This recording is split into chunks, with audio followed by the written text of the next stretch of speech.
नमो नमः मित्रों, मैं अंजू शर्मा संस्कृत जिन में आप सभी का स्वागत करती हूँ। तो जैसा कि मित्रों हम सभी लोग अपने भारवी कृत महाकाव्य जो किरातार्जुनीयम है उसके प्रथम सर्ग का अध्ययन कर रहे हैं। तो अभी तक हमारे साथ जो लोग लाइव जुड़ चुके हैं उनमें विपुल जी हैं, अजय गौड़ हैं, आशीष जी हैं, आर.के. चौधरी जी हैं, पंखुड़ी वर्मा जी हैं, शिल्पी मिश्रा जी हैं। तो जितने भी मित्र हमारे लाइव वीडियो के साथ जुड़ चुके हैं सभी लोग अपने दोस्तों के साथ में वीडियो की लिंक को शेयर कर दीजिए, जिससे कि अधिक से अधिक लोग वीडियो के साथ लाइव जुड़ सकें।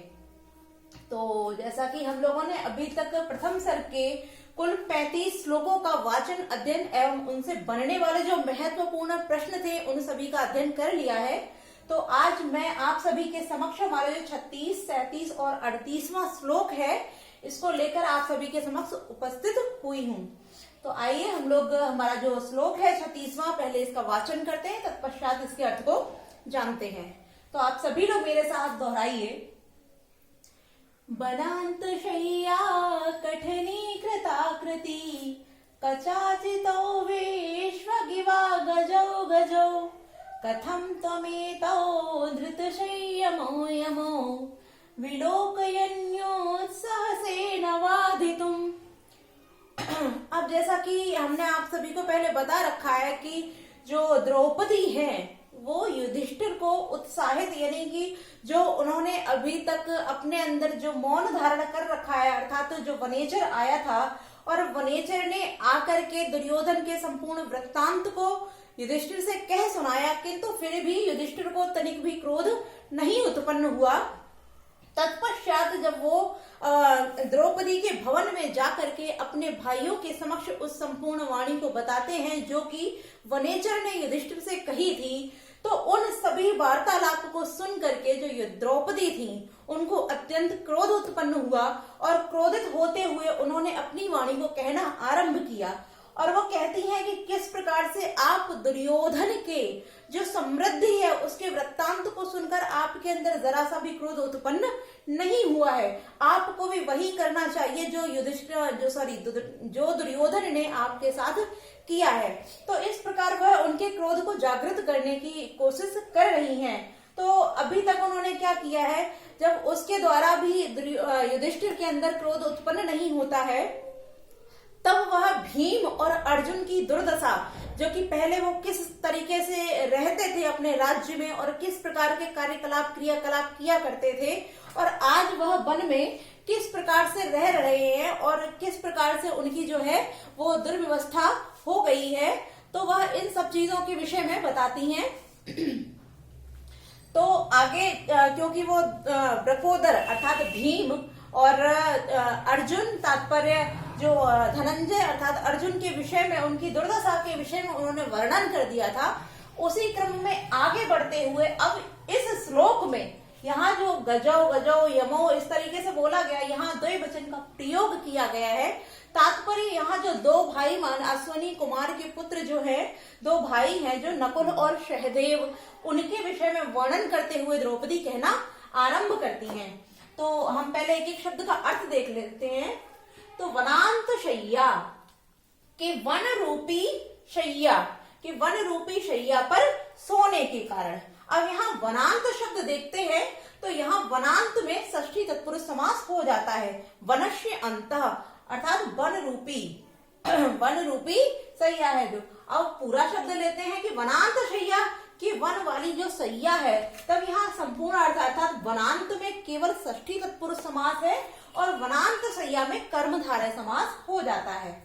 तो वनांत शय्या वन रूपी सैया पर कठिनी कठोर, कृता हो गई है, आकृति यानी आकृति जिनके शरीर की आकृति है वो कैसी हो गई है, कठोर हो गई है। कच आचितौ, कच आचितौ, तो यहाँ जो है हमारा कच आचितौ में कचई आचितौ तृतीय तत्पुरुष समास का विधान कर दिया गया है। कचई आचितौ, और कच माने होता है बाल या केश, आचितौ माने चारों ओर बिखरे हुए, बिखरे हुए, कच माने बाल और आचितौ माने बिखरे हुए। विश्वग, विश्वग माने चारों ओर, एवं माने समान। अगजौ, अगजऊ से तात्पर्य यहाँ पर्वतों पर जन्मे हुए, गजऊ हाथियों के समान। अब यहाँ भी द्विवचन कहा गया और यहाँ भी द्विवचन, क्योंकि नकुल और सहदेव दो भाई थे इसलिए, और क्योंकि वो दोनों जैसे कि हम सभी जानते हैं वो कुंती के सबसे छोटे पुत्र अर्थात जो माधवी थी उनके पुत्र थे, तो उनको अर्थात उन दोनों को युग्मों के साथ ही हमेशा संबोधित किया जाता है, तो इसीलिए यहाँ दोनों के लिए द्विवचन का प्रयोग किया गया है।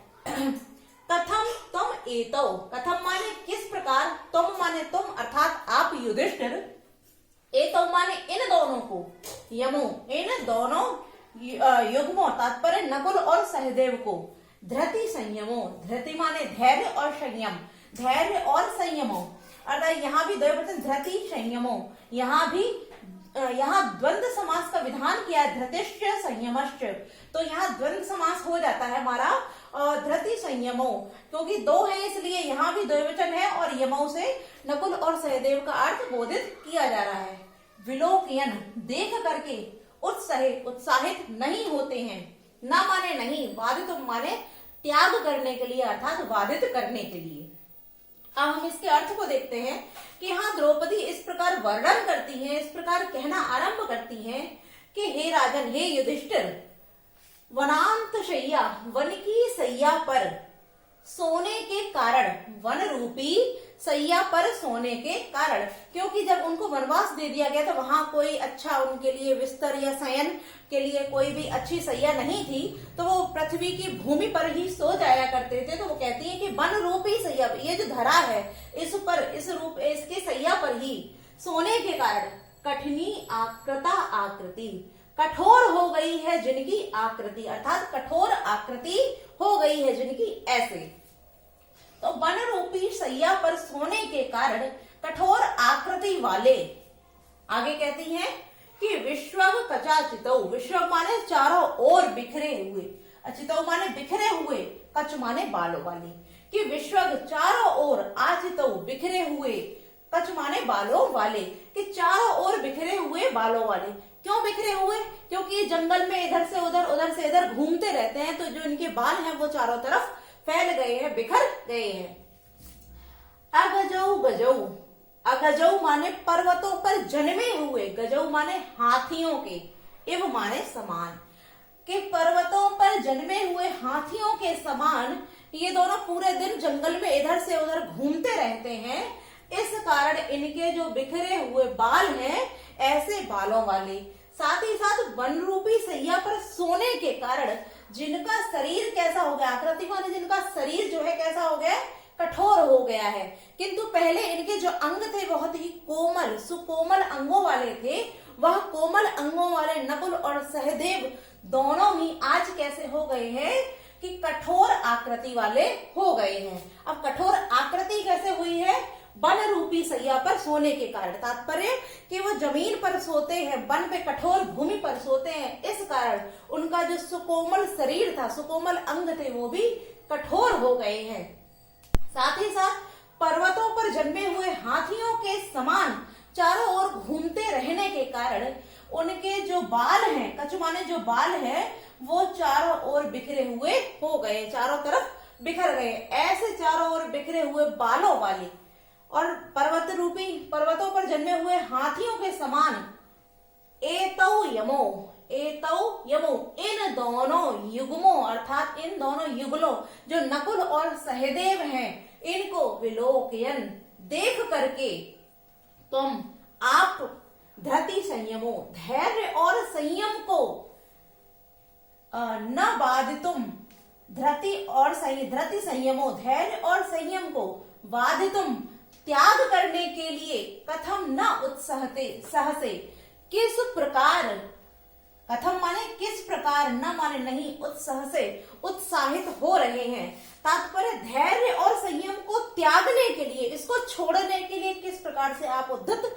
नहीं हो रहे हैं। अर्थात इनकी इतनी बुरी दुर्दशा है, जो पहले कोमल शरीर कोमल अंगों वाले थे, आज उनका शरीर, उनका जो आकृति है वो वन की सैया पर सोने के कारण कठोर हो गया है।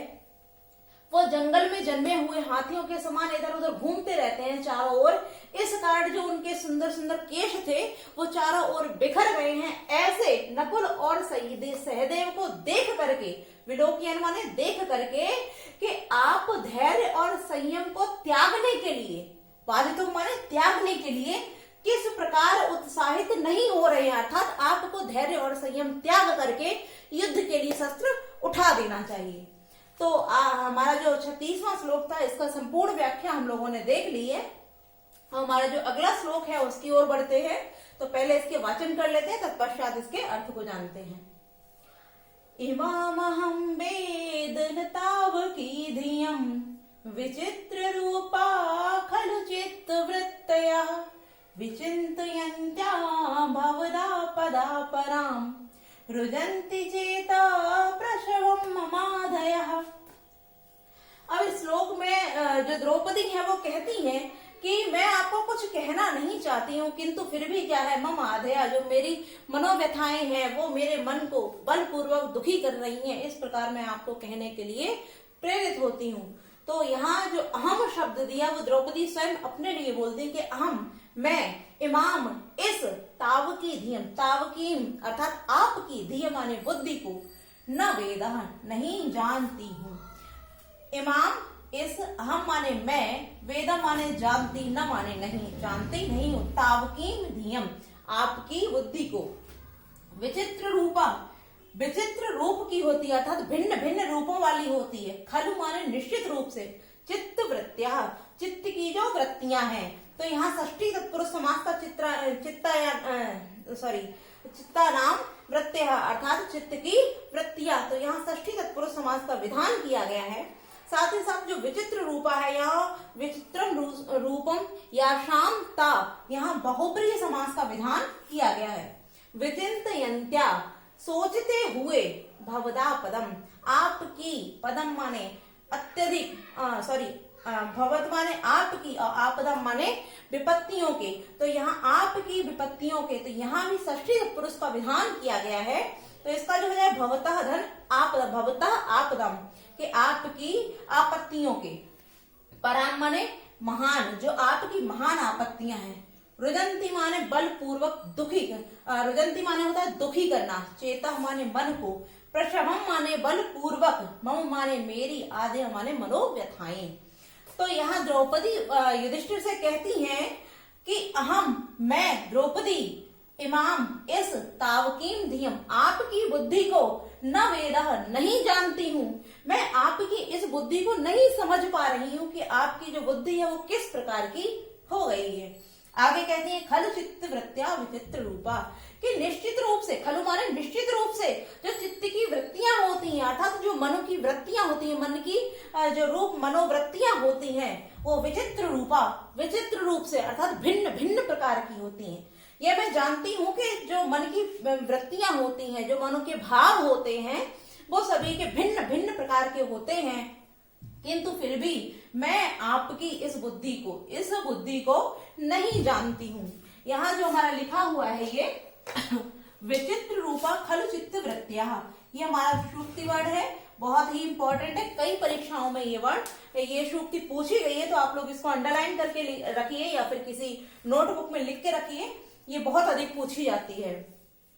तो यहाँ द्रौपदी कहती है कि निश्चित रूप से जो चित्त की वृत्तियां होती हैं वो भिन्न भिन्न रूप की होती हैं।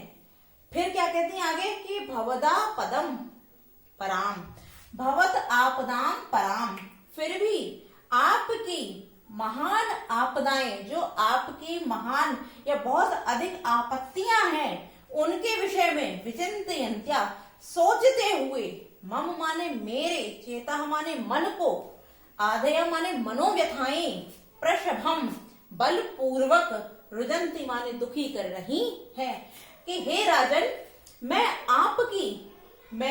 आपकी इस बुद्धि को नहीं जानती हूँ कि आपकी जो बुद्धि है वो किस प्रकार की है, मैं इस चीज को नहीं जानती हूँ।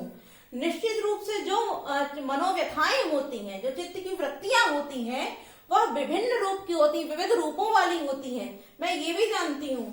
फिर भी जो आपकी बहुत अधिक आपदाएं हैं, आपके ऊपर आई हुई जो विपत्तियां इन आपत्तियों के विषय में सोचते हुए जो मेरे मन को, मेरा जो चित्त है, मेरा जो मन है, उसको मेरी मनोव्यथाएं, मेरी मन की व्यथाएं बलपूर्वक दुखी कर रही हैं, बलपूर्वक उसको तोड़ रही हैं। कि मैं चाहती हूं कि मैं इस चीज को बार बार ना कहूं, आपको मैं इस प्रकार से ना बोलूं, किंतु आपकी आपत्तियों के विषय में सोच सोच कर मैं इतनी दुखी हो जाती हूँ, इतनी परेशान हो जाती हूँ, और ये जो मेरी मनोव्यथाएं हैं वो आपकी आपत्तियों को देख देख कर मुझे बलपूर्वक दुखी करती हैं।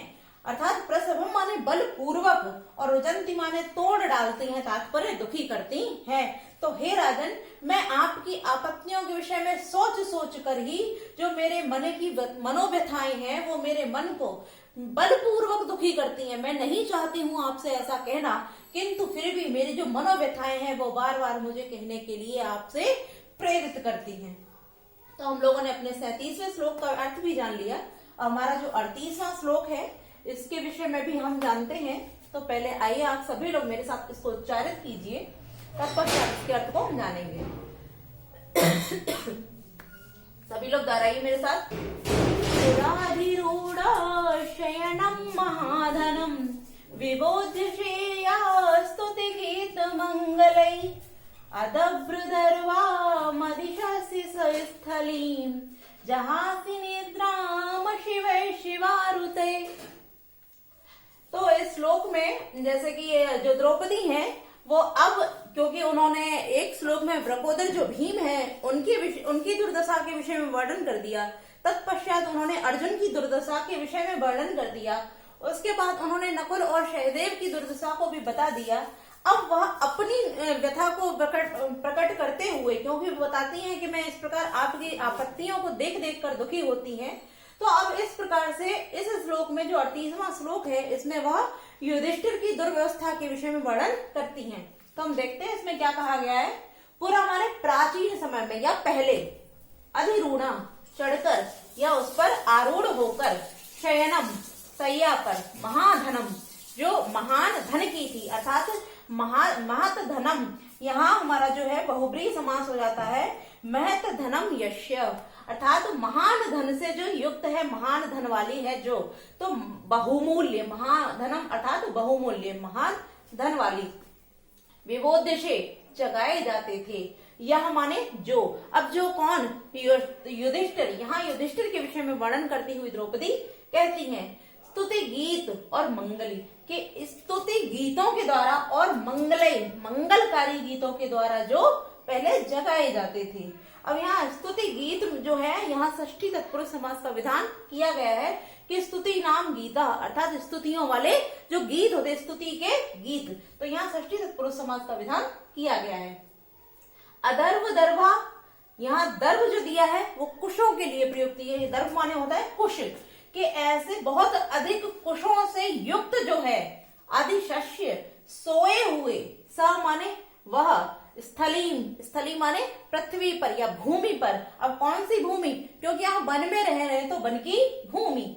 जहासी माने त्याग देते हैं, निद्राम निद्रा को, अशिवई। अब हम यहाँ देखते हैं कि निद्राम शिवई लिखा हुआ है, जब इसको संधि विच्छेद करेंगे तो निद्राम अशिवई हो जाएगा। तो जो माँ है, माँ से अ निकालेंगे तो यहाँ अशिवई हो जाएगा। तो अशिवई का तात्पर्य होता है अमंगलकारी। शिवारुतई, शिवा अरुतई, तो शिवा अर्थात जो सियारिनें होती हैं उनके, अरुतई माने शब्दों के द्वारा। तो हमने एक एक शब्द का अर्थ जान लिया, संपूर्ण व्याख्या देखते हैं। तो यहाँ जो द्रौपदी है वो युधिष्ठिर के विषय में ही, उनकी दुर्दशा के विषय में ही वर्णन करते हुए कहती हैं कि पूर्व समय में आप किस प्रकार थे और आज आपकी क्या दशा हो गई है। तो कहना आरंभ करती है कि यह माने जो, पूरा पहले, महाधनम बहुमूल्य, शयनम सैया पर, बिस्तर पर, आरूढ़, अधिरूढ़, अधिरूढ़ माने चढ़कर या उस पर आरूढ़ होकर, स्तुति गीत मंगलई, के स्तुति गीत, स्तुतियों वाले गीत और मंगलकारी गीतों के द्वारा विबोध्य से जगाए जाते थे। जो आप, हे राजन, जो आप कौन, युधिष्ठिर, पहले क्या, पूरा माने पहले, कि बहुमूल्य सैया पर आरूढ़ करके, अर्थात बहुमूल्य सैया पर आप सोते थे और सुबह स्तुति गीत और मंगलों के द्वारा आपको उठाया जाता है, क्योंकि ऐसा माना जाता है कि जो राजा इत्यादि शयन करते हैं तो उनको सुबह उठाने के लिए स्तुति और मंगल गीतों को गाया जाता था, पश्चात वो लोग उठते हैं। तो वही कह रही है कि हे राजन, यह माने जो आप पहले महान धन वाली, महान धन तात्पर्य बहुमूल्य शैया पर आरूढ़ होकर स्तुति गीत मंगल स्तुति गीतों और मंगलों के द्वारा विबोध्य से जगाए जाते थे। शाह माने वही, कौन? वही युधिष्ठिर। आज आप अदर्भ दर्वा, दर्भ यानी बहुत अधिक कुशों से युक्त स्थलीम वन भूमि पर अधिशस्य सोए हुए अशिवई जो अमंगलकारी है, शिवारुतई शियारनियों के जो शब्दों के द्वारा निद्राम निद्रा को जहासी माने त्यागते हैं। हे राजन, पहले आप बहुमूल्य सैया पर सोया करते थे जिसका कोई मूल्य नहीं था, अर्थात आपके शयन के लिए बहुत अधिक महंगी शयन की जो सैया थी आप उस पर सोते थे, और सुबह आपको जगाने के लिए स्तुति गीत और मंगलकारी गीतों को गाया जाता था। तब आप क्या करते थे? विबोध्य से उठते थे। आज वही युधिष्ठिर इस जंगल में क्या कर रहे हैं कि दर्भों से युक्त, जो बहुत अधिक दर्भों से कुशों से युक्त है, ऐसी नुकीले कुशों वाली जो भूमि है, स्थलीम माने वन की भूमि है, ऐसी भूमि पर अधिशस्य सोए हुए हैं। कैसी? कहाँ? पहले महान बहुमूल्य सैया पर सोते थे, आज आप कुशों से, जो चुभने वाले कुश हैं, ऐसे बहुत अधिक कुशों से जो व्याप्त वन की भूमि है, ऐसी भूमि पर सोए हुए हैं। और पहले आपको स्तुति गीत और मंगलों के द्वारा जगाया जाता था। आज अशिवई जो अमंगलकारी सियारनियों का शब्द होता है, जब सियारनियां रोती हैं या बोलती हैं, ऐसा माना जाता है कि सियारनी जो बोलती हैं उनके शब्दों को बहुत ही अमंगलकारी माना जाता है, कि ये बहुत ही कष्टकारी होते हैं, इनकी जो बात आवाज होती है वो बहुत ही अच्छी नहीं होती है। तो कि ऐसे अमंगलकारी सियारनियों के आवाज से, शब्दों के द्वारा आप क्या कर रहे हैं? आज अपनी निद्रा को जहासी माने त्यागते हैं। तो हे राजन, आप अपने भाइयों की दुर्दशा को देखिए और अपनी दुर्दशा को देखिए, और उस दुर्योधन से प्रतिशोध लेने के लिए आप इस मौन को त्याग करके और युद्ध के लिए सज्ज हो जाइए। इस प्रकार से वो सभी की दुर्दशाओं का वर्णन करते हुए युधिष्ठिर को प्रेरित करती हैं कि वो किसी भी प्रकार से युद्ध के लिए सज्ज हो जाए। तो हम लोगों ने 36, 37 और 38वें सभी श्लोकों का अध्ययन कर लिया। साथ ही साथ जो हमारे क्या नाम है, समासों से युक्त शब्द थे उनको भी जान लिया है। तो हमारे आज के तीनों श्लोक पूरे हो चुके हैं। तो आज के लिए हम इतना ही रखते हैं, और कल की कक्षा में हम लोग आगे के श्लोकों को लेकर आप सभी के समक्ष उपस्थित होंगे। तो आज के लिए इतना ही, और आप सभी को वीडियो अच्छी लगी तो वीडियो को लाइक कीजिए, चैनल को सब्सक्राइब कीजिए जिन्होंने अभी तक नहीं किया है, और डेली हमारी वीडियो के साथ लाइव जुड़िए। तो आज के लिए इतना ही। नमो नमः।